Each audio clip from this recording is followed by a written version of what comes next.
Hi hello welcome to my channel. Karuni ಮತ್ತು ಸೂರಜ್ ಊಟ ಮಾಡಲು ಹೋಟೆಲ್ಗೆ ಬಂದಿದ್ದರು. ಆದರೆ ಅಲ್ಲಿ ಸೂರಜ್ ಆಡಿದ ಮಾತುಗಳನ್ನು ಕೇಳಿ ಸುತ್ತಮುತ್ತಲಿದ್ದವರು ಅವನನ್ನು ನೋಡಿ ಗೇಲಿ ಮಾಡುತ್ತಾ ನಕ್ಕರು. ತಾನು ಏನು ತಪ್ಪು ಮಾಡಿದ್ದೇನೋ ತಿಳಿಯದೆ ಸೂರಜ್ ಮನಸ್ಸು ಮೌನವಾಯಿತು. ಆಗಲೇ ಅಸಮಾಧಾನದಿಂದಲಿದ್ದ ಕರುಣಿ ಫೋನ್ಗೆ ಒಂದು ಸಂದೇಶ ಬಂದಿತು. ಅದನ್ನು ಓದಿದ ತಕ್ಷಣ ಅವಳ ಮುಖದ ಬಣ್ಣ ಬದಲಾಯಿತು. ಅವಳಲ್ಲಿದ್ದ ಕಿರಿಕಿರಿ ಅಸಹನೆ ಇನ್ನಷ್ಟು ಹೆಚ್ಚಾದವು.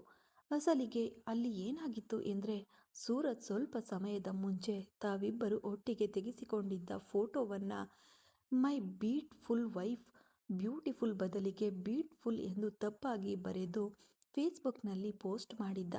ಪೋಸ್ಟ್ ಮಾಡುವಾಗ ಕರುಣಿಯ ಪ್ರೊಫೈಲನ್ನು ಕೂಡ ಟ್ಯಾಗ್ ಮಾಡಿದ್ದ. ಇದರಿಂದಾಗಿ ಆ ಫೋಟೋವನ್ನು ಕರುಣಿಯ ಸ್ನೇಹಿತರು ಸಹ ನೋಡಿದ್ದರು. ಈಗ ಅವರೇ ಅವಳಿಗೆ ಒಂದೊಂದಾಗಿ ಮೆಸೇಜ್ನ ಕಳುಹಿಸುತ್ತಿದ್ದರು. ಇಷ್ಟರಲ್ಲೇ ಯಾರೋ ಅವಳ ಸ್ನೇಹಿತ ಗ್ರೂಪ್ನಲ್ಲಿ ಆ ಫೋಟೋವನ್ನು ಪೋಸ್ಟ್ ಮಾಡಿದರು. ಕೆಲವರು ಶುಭಾಶಯಗಳನ್ನು ತಿಳಿಸಿದರು. ಅರೆ ನೋಡ್ರೋ, ಮಿತ್ರವಿಂದ ಕಾಲಭೈರವನನ್ನ ಬಿಟ್ಟು ಕಾಮಿಡಿ ಭೈರವನನ್ನ ಮದುವೆಯಾಗಿದ್ದಾಳೆ ಕರುಣಿ. ಬ್ಯೂಟಿಫುಲ್ ಗೊತ್ತು, ಆದರೆ ಈ ಬ್ಯೂಟಿಫುಲ್ ಕೇಳುತ್ತಿರುವುದು ಇದೇ ಮೊದಲು. ಬಹುಶಃ ನಿಮ್ಮ ಯಜಮಾನರು ಆಕ್ಸ್ಫರ್ಡ್ನಲ್ಲಿ ಓದಿದ್ದಾರೋ ಏನೋ. ನಮಗೂ ಆ ಇಂಗ್ಲಿಷ್ ಕಲಿಸಿಕೊಡಬಹುದು ತಾನೇ ಅಂತ ಕೆಲವರು ವ್ಯಂಗ್ಯವಾಗಿ ಕಮೆಂಟ್ ಮಾಡಿದ್ದರು. ಕಾಲೇಜಿನಲ್ಲಿ ಎಷ್ಟು ಜನ ನಿನ್ನ ಹಿಂದೆ ಸುತ್ತುತ್ತಿದ್ರು. ಕೊನೆಗೆ ಇಂಥವನನ್ನ ಹೇಗೆ ಮದುವೆಯಾದೆ ಎಂದು ಇನ್ನೂ ಕೆಲವರು ಹೇಳಿದರು. ಅವೆಲ್ಲವನ್ನ ಓದುತ್ತಿದ್ರೆ, ಅವರ ಮಾತುಗಳನ್ನು ಕೇಳುತ್ತಿದ್ರೆ ಕರುಣಿಗೆ ತುಂಬ ಕೋಪ ಬರ್ತಿತ್ತು. ಆದರೆ ಸೂರಜ್ಗೆ ಇವ್ಯಾವುವೂ ಗೊತ್ತಿರಲಿಲ್ಲ. ಇಷ್ಟರಲ್ಲಿ ವೇಟರ್ ದೋಸೆಯನ್ನು ತಂದು ಇಬ್ಬರ ಮುಂದೆ ಇಟ್ಟನು. ಕರುಣಿಗೆ ಸ್ವಲ್ಪವೂ ತಿನ್ನಬೇಕು ಎನ್ನಿಸುತ್ತಿರಲಿಲ್ಲ. ಆದರೆ ಅನಿವಾರ್ಯವಾಗಿ ತಿನ್ನುತ್ತಿದ್ದಾಳೆ. ಸೂರಜ್ಗೆ ಹಸಿವಾಗಿ ತಿನ್ನಲು ಶುರು ಮಾಡಿದ. ಸುತ್ತಮುತ್ತಲಿದ್ದವರೆಲ್ಲರೂ ಅವನನ್ನೇ ನೋಡುತ್ತಿದ್ದರು. ಎಲ್ಲರ ಕಣ್ಣುಗಳು ತಮ್ಮ ಮೇಲೆಯೇ ಇರುವುದನ್ನು ನೋಡಿ ಕರುಣಿಗೆ ತುಂಬ ಕಿರಿಕಿರಿಯಾಗಿತ್ತು. ಅದನ್ನು ನೋಡಿ, ದೋಸೆ ಎಲ್ಲೂ ಓಡಿ ಹೋಗಲ್ಲ, ಸ್ವಲ್ಪ ನಿಧಾನವಾಗಿಯೇ ತಿನ್ನು ಎಂದು ಕರುಣಿ ಹೇಳಿದ್ದಕ್ಕೆ ಸೂರಜ್ ಮೌನವಾಗಿ ಸರಿ ಎನ್ನುತ್ತಾ ತಲೆಯಾಡಿಸಿ ನಿಧಾನವಾಗಿ ತಿನ್ನತೊಡಗಿದ. ಅಷ್ಟರಲ್ಲಿ ಸೂರಜ್ ಫೋನ್ ರಿಂಗ್ ಆಯಿತು. ಈಗ ಯಾರಪ್ಪ ಎಂದು ನೋಡಿದರೆ ಮಲೋಕ. ಫೋನ್ ರಿಸೀವ್ ಮಾಡಿ ಹಲೋ ಎಂದ.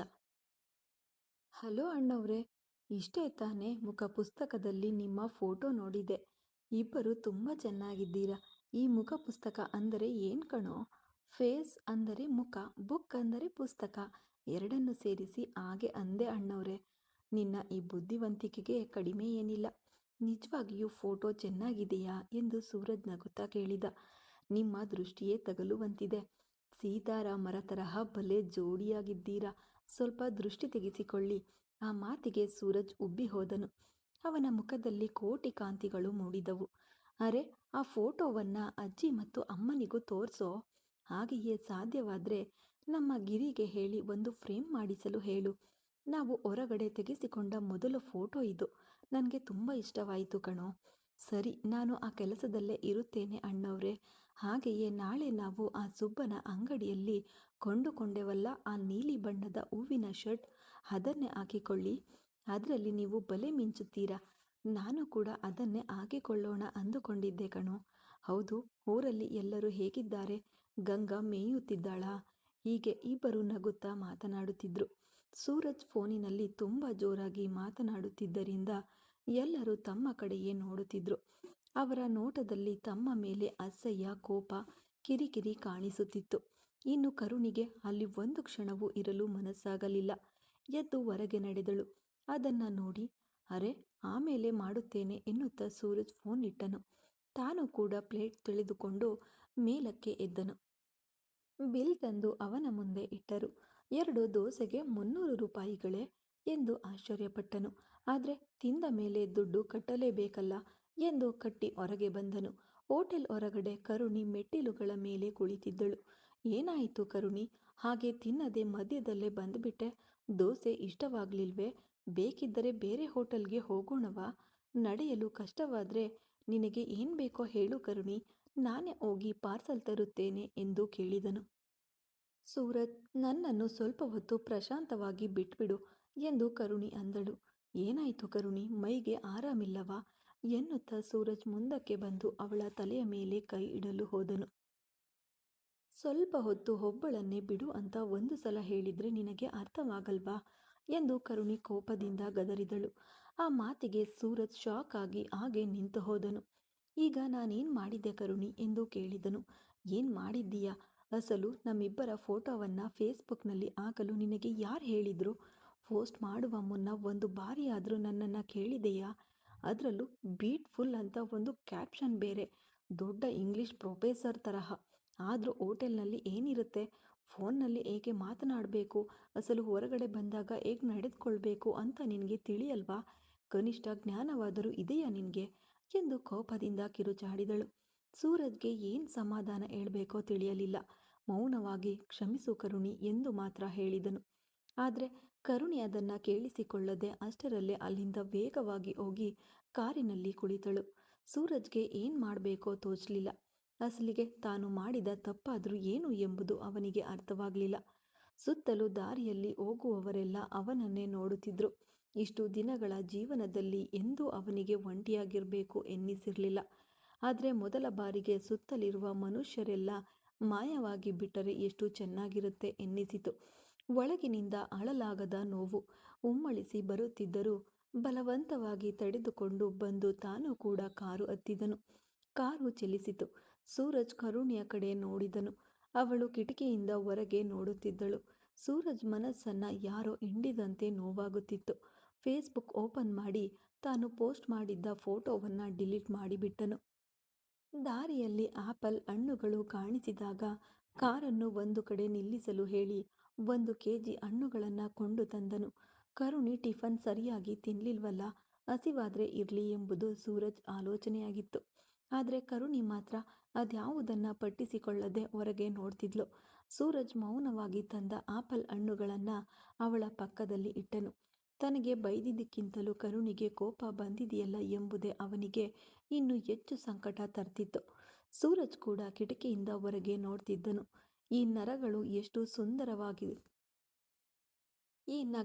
ಎಷ್ಟು ಸುಂದರವಾಗಿದ್ದವೋ, ಇದರಲ್ಲಿ ವಾಸಿಸುವ ಎಲ್ಲ ಮನುಷ್ಯರ ಮನಸ್ಸುಗಳು ಕೂಡ ಅಷ್ಟೇ ಸುಂದರವಾಗಿದ್ದರೆ ಎಷ್ಟು ಚೆನ್ನಾಗಿರ್ತಿತ್ತು ಎಂದು ಅವನಿಗೆ ಅನ್ನಿಸಿತು. ಹಾಗೆ ಆಲೋಚಿಸುತ್ತಿರುವಾಗಲೇ ಕಾರು ನಿಂತಿತು. ಇಬ್ಬರು ಡ್ರೈವರ್ ಕಡೆ ನೋಡಿದರು. ಮೇಡಮ್, ನೀವು ಮುಂಚೆ ಹೇಳಿದ ಹಾಗೆಯೇ ಸಲಾರ್ ಜಂಗ್ ಮ್ಯೂಸಿಯಂಗೆ ಬಂದಿದ್ದೇವೆ ಎಂದು ಅವನು ಹೇಳಿದನು. ಅದಕ್ಕೆ ಇಬ್ಬರು ಕಾರಿನಿಂದ ಕೆಳಗಿಳಿದರು. ಕರುಣಿಗೆ ಬಿಕ್ಕಳಿಕೆ ಬರಲು ಶುರುವಾಯಿತು. ಸೂರಜ್ ಕಾರಿನಲ್ಲಿ ನೀರಿನ ಬಾಟಲಿಗಾಗಿ ಹುಡುಕಿದನು. ಅದು ಕಾಣಿಸ್ಲಿಲ್ಲ. ತಕ್ಷಣವೇ ಓಡುತ್ತಾ ಪಕ್ಕದಲ್ಲೇ ಇದ್ದ ಅಂಗಡಿಯ ಕಡೆಗೆ ಹೋದನು. ಕರುಣಿ ಕಾರಿನ ಹತ್ತಿರವೇ ನಿಂತಿದ್ದಳು. ಇಷ್ಟರಲ್ಲಿ 4-5 ಜನ ಹುಡುಗರು ಅವಳ ಮುಂಭಾಗದಿಂದ ಹೋಗುತ್ತಾ ಶೇಪ್ಗಳು ಭಲೇ ಇವೆ ಗುರು ಈ ಪಾಪಗೆ ಎಂದು ಕಮೆಂಟ್ ಮಾಡಿದರು. ಈಗಾಗಲೇ ಕೋಪದಲ್ಲಿದ್ದ ಕರುಣಿಗೆ ಆ ಮಾತು ಕೇಳಿ ಇನ್ನೂ ಹೆಚ್ಚಿನ ಕೋಪ ಬಂದಿತು. ಕೊಬ್ಬು ಜಾಸ್ತಿಯಾಗಿದೆಯಾ ನಿಮಗೆ? ಮೂತಿ ಹೊಡೆದು ಹೋಗುತ್ತೆ, ಎಚ್ಚರಿಕೆ ಎಂದು ಗದರಿದಳು. ಆ ಮಾತಿಗೆ ಅವರಿಗೆ ಕೋಪ ಬಂದಿತು.